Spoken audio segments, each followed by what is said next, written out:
Throughout middle school, teachers never made it seem like school was important. They made it seem if you failed, you'll be okay.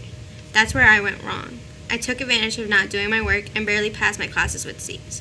Well, high school was exactly the same. Well, at least my ninth grade year was.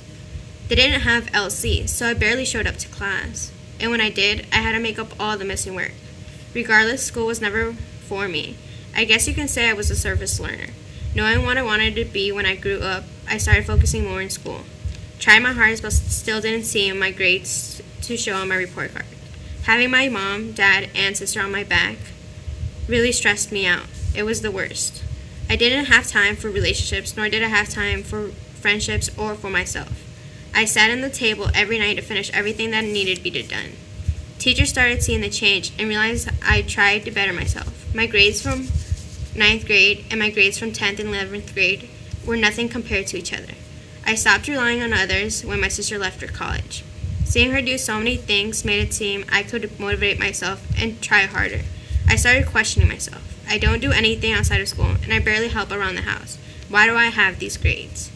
Teachers left me off the hook with homework and tests. Some were even lazy enough to give me A's on papers. Even I knew what I was getting myself into now, I definitely would have not done the same. Not paying attention to work back then really screwed me up now. I barely know what everyone is talking about. Why? Because I never had anyone to seriously teach me. I never opened my books, and I never put my part into learning. Neil Tyson says no one ever asked you what your grades were. Grades became irrelevant. For some reason, he says ambition and innovation trumps grades every time. Teachers in high school took me seriously and helped me achieve what I needed to be done after I told them my situation. I don't want to go to college and be like Stefan, who had the mindset of if it's okay if you bomb. Knowing I have so many opportunities and where I want to go, I need to succeed not only for my parents but for myself.